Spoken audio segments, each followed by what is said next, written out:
Standard format job interviews are fundamentally flawed, and for all sorts of reasons.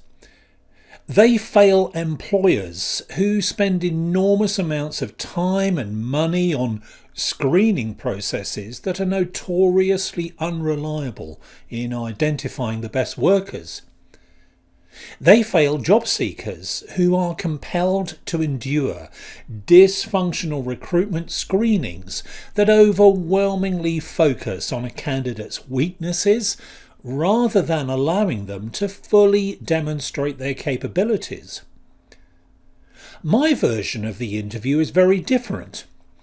I actually prefer to call it a hiring meeting in order to distance itself from all of the negative traits of standard job interviews. There are 4 key stages to familiarise yourself with, each of which are designed to counter every one of the problems that you get if you go down the usual interview route. In today's tutorial, I'm going to outline these stages as you learn how to prepare for the perfect hiring meeting. This is day 32 of the 40-day job search.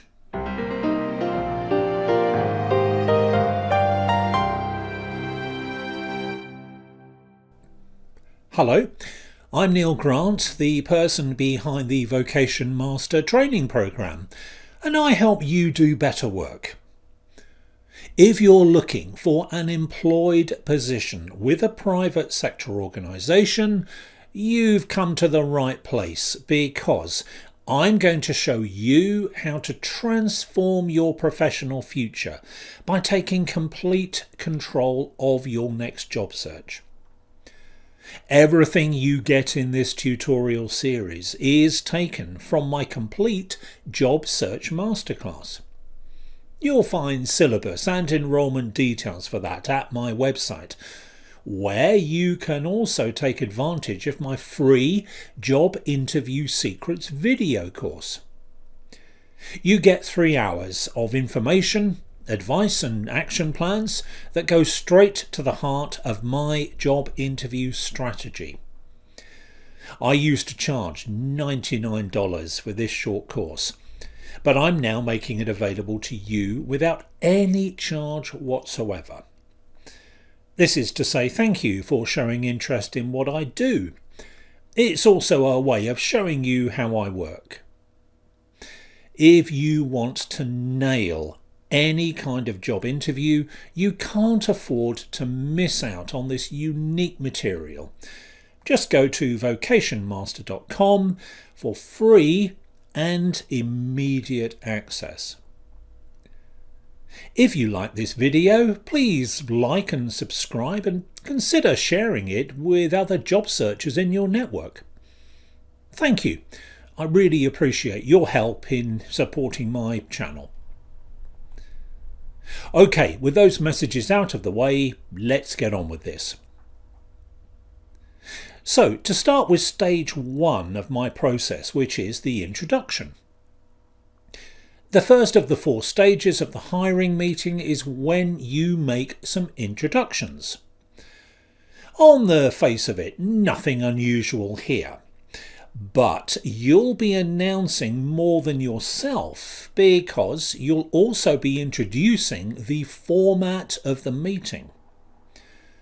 I've already covered much of what happened during this stage of the hiring meeting. That was in the tutorial on day 29. To save me repeating myself, I suggest you review that video if you need a refresher. But I'll give you a quick reminder of what I spoke about there. The objective of the introduction stage is to establish control over everything that happens in your job pitch from this point onwards. This sets you up to deliver your prepared presentation, and to do so with the agreement of the hiring manager.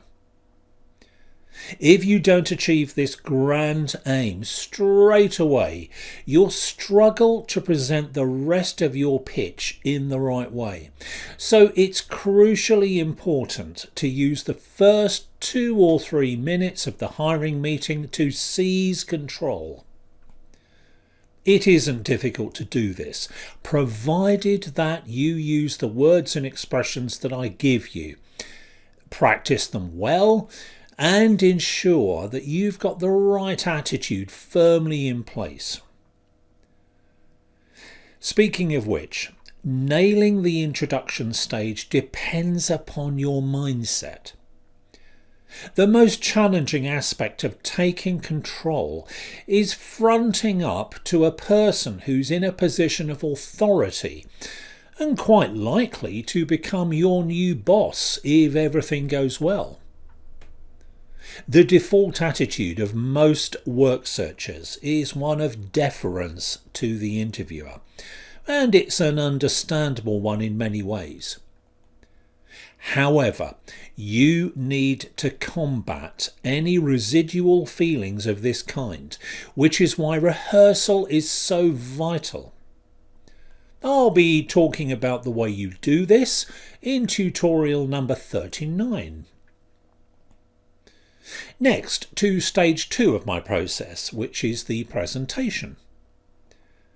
I've explained some of what happens during the presentation of the pitch in previous tutorials, but it's worth going into a few more details of how you do what I recommend and how to construct your content in a way that will make its subsequent delivery as powerful and effective as possible.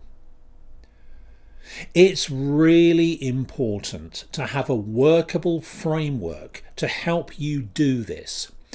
And the best one is similar to what a filmmaker or scriptwriter might use. It's called a storyboard, and it allows you to see the outline of your content at a single glance. It shows you how each part of your presentation fits together, and all in one simple document. The storyboard is a visual representation of a 3-act beginning, middle and end structure that reflects the one that all of us understand whenever we read a book, watch a film or engage with any other sort of story. It presents dilemmas and resolutions, asks questions and gives answers, builds tension and creates emotion. And all of those things deliver genuine impact.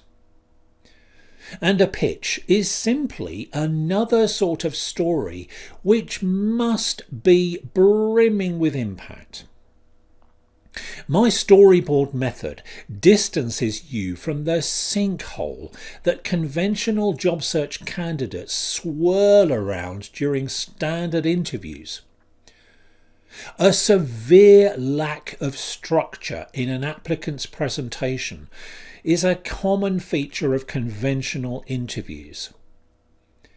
My system gives you focus and total control because you employ the most effective and persuasive tools at your disposal.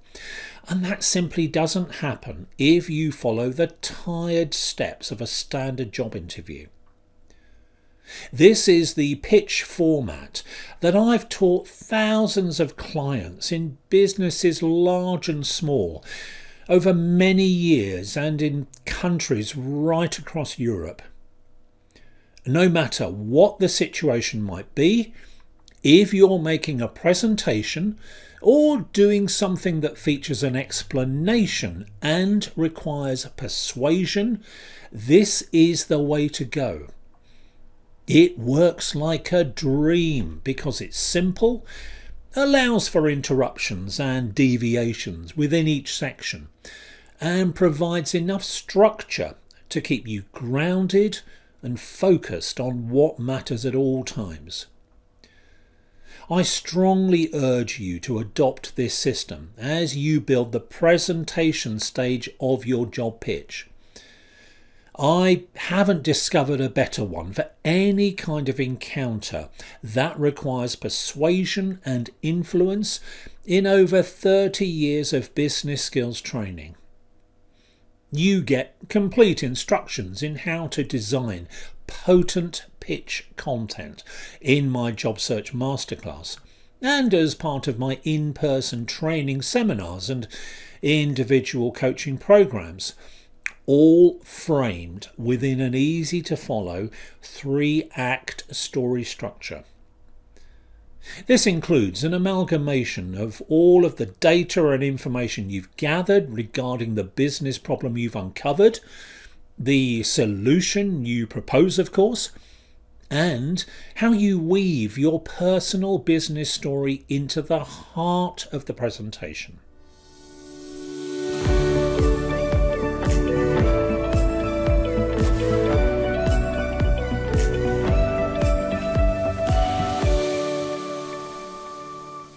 And so to stage 3 of the process, which is expansion. When you've finished your presentation, the decision maker will almost certainly have plenty of questions. You can probably anticipate most of them, so you need to have some good answers that you can deliver without any prevarication. A question and answer session is virtually guaranteed to be a key aspect of the expansion phase of the pitch, but it's only a link into the most important part. This is when you must demonstrate how you'll do the job once you've been offered a work contract. The way you do this will depend on lots of factors, including the nature of your work, the accuracy of the information you've uncovered, the viability of doing so inside your prospective boss's office, and many other things besides. Your planned presentation will have outlined the problem as you see it. You now have to expand upon the solution to the problem in the way that you've suggested. The best way to approach this is to imagine that your boss has asked you to research a pressing business need and come up with a proposal that will solve this problem. The expansion phase is the moment you present this to them in a demonstration of how you do the job once you're hired. You should keep this part of the hiring meeting brief and support materials to a minimum. You won't have the time to incorporate detailed spreadsheets or intricate flowcharts into proceedings. It's generally best to stick to an executive summary level presentation, unless circumstances dictate another route. The aims of doing the job in front of the decision maker by way of expanding on your presentation are threefold. First, to demonstrate your depth of understanding of the business problem and your technical skills as they relate to the specific task at hand. Second, to show that you have all of the right attitudes, that you appreciate that you have to dovetail with other members of staff and that you can work within the financial parameters and whatever resources are at your disposal. Third, you must show that your solution to the problem will make the company money, save them money, or improve efficiencies in some demonstrable way. If you can prove that you'll become a rainmaker by bringing in new business to the organisation, all the better. Proof that you'll add profitable numbers to the bottom line is the perfect scenario. Now, the expansion phase is impossible to script in advance, as there are too many variables to consider. It's not desirable in any case, because you'll largely be responding to questions, inviting comments, and soliciting agreement to your proposals. This doesn't mean that you shouldn't be well prepared. Use your research file, of course, and be sure to link your most pertinent skills that address the business problem with everything you do in the expansion stage of the meeting. Everything that happens here is what I mean when I talk about doing the job in front of the person you'll be reporting to. It's an extremely powerful way of allaying any fears they may have about your suitability for the role. Very few, if any, conventional job candidates will do this, mainly because they don't have enough information to use, but also because they don't have the gumption to do so. And now stage 4 of the process, which is commitment. The last thing you must do is seek commitment for whatever comes next. And this is what the final stage of the pitch is all about. If everything has gone well, you might believe that a contract negotiation is imminent. If so, you should initiate a commitment from the hiring manager to this effect. Perhaps a follow-up meeting is more appropriate, in which case you open your schedule and arrange the date and venue for this. In a worst-case scenario, you may have reason to believe that this work opportunity is, in fact, the wrong one for you. Therefore, you commit to terminating any future business relationship immediately. The point of commitment is that you mustn't indulge in the cardinal job pitching sin of leaving things up in the air. You want a positive commitment, but you can handle a negative one. What's totally unacceptable is a reaction that's somewhere in the middle. So, in summary, those are the 4 stages of the perfect hiring meeting. Of course, it takes practice to make truly perfect, and that's something I'll be thinking about soon. In the next tutorial, I'll be considering what it takes to make a fantastic impression when you sit down with a hiring decision maker. You've got some high quality content that's ready to go, plus a meeting structure that you can rely on. So you now need to deliver the words in the most effective way. There are various aspects of performance skills in a hiring meeting, and I'll introduce you to a few of them in day 33 of the 40-day job search, so I do hope you can join me for that. If you prefer to listen to training materials rather than watch them, all of these job search tutorials are available in audio format. Search for the Vocation Cast wherever you get your podcasts and via my website, of course. Thanks for being with me. I'll see you again soon. Bye for now.